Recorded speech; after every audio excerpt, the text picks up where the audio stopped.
우리는 미국에 꽤 많은 100조 넘게 투자를 해주고도 받은 건 어음뿐이다라는 얘기를 지금 야당에서는 계속 하고 있거든요. 그런데 야당에서 또 하나 얘기한 게 있습니다. 정상회담 초반, 그러니까 미국 순방 초반에 넷플릭스가 우리나라에 투자한 걸 두고 기존 수준 아니었냐 이렇게 야당에서 비판이 나왔었는데 오늘 이례적으로 넷플릭스가 입장을 냈습니다. 대한민국 콘텐츠 산업과 창작자 그리고 넷플릭스 모두에게 큰 기회가 될 것입니다. 넷플릭스의 파격적인 투자 결정을 진심으로 찬양합니다. 윤 대통령이 넷플릭스로부터 4년간 3조 3천억 원의 투자 유치를 했다고 자랑하고 있습니다. 과연 이게 자랑거리일까요? 넷플릭스는 이미 2022년 작년에 8천억 원을 투자하고 있습니다. 2002년 8천억 기준으로 4년을 곱하면 3조 2천억입니다.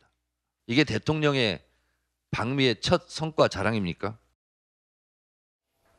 글쎄요, 저도 이런 경우는 잘 못 본 것 같은데 투자한 쪽에서 어떤 정치권의 공방이 있으니까 아니다라고 일단 팩트로 반박한 넷플릭스네요. 그러니까 지금 야당 의원들이 뭐 배가 아파서 그런지는 모르겠지만 모든 거를 정쟁화시키고 있는 것 같아요. 정말 이래도 되나 할 정도로 아니 넷플릭스가 지금 이 투자하는 게 이게 왜 문제가 됩니까?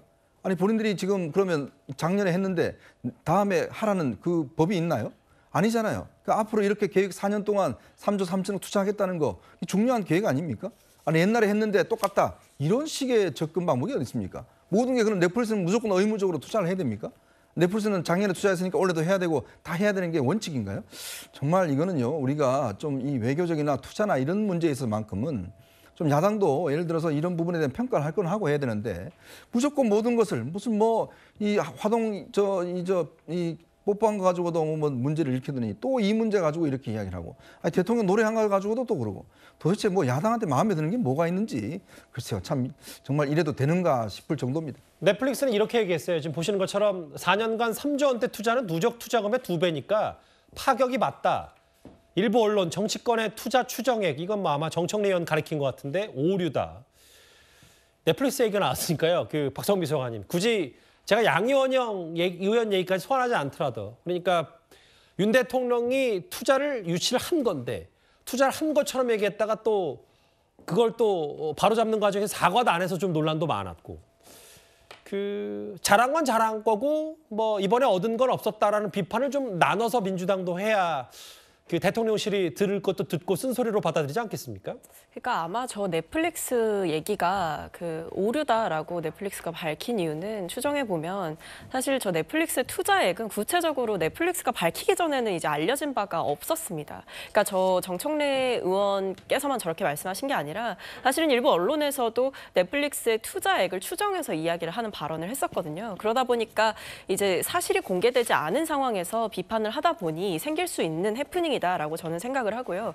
넷플릭스 투자 저는 뭐 좋다고 생각합니다. 하지만 중요한 것은 넷플릭스 투자를 순방 성과, 경제 성과로만 내세우기에는 우리 기업들이 직면한 현안인 반도체 문제, 특히 반도체 보조금을 받기 위해서 작성해야 됐던 서류에 있는 뭐 기밀을 공개하거나 회계 장부를 공개해야 되거나 아니면 생산 설비에 미국 정부 관계자가 출입할 수 있는 문제라든지 이런 독소 조항들에 대해서 우리 기업들이 우려하고 있고 정부에 꼭 풀어달라라고 이야기를 했던 부분들에서 사실상 빈손으로 돌아온 것 아니냐.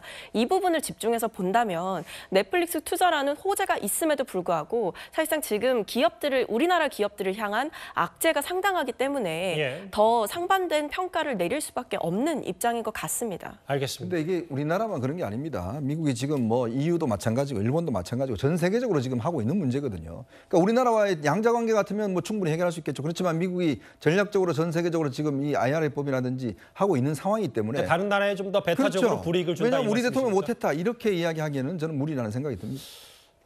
투자 얘기까지 정상회담과 관련된 여러 그 정치권 공방 성과가 있냐 없냐 이 얘기까지 만나봤습니다.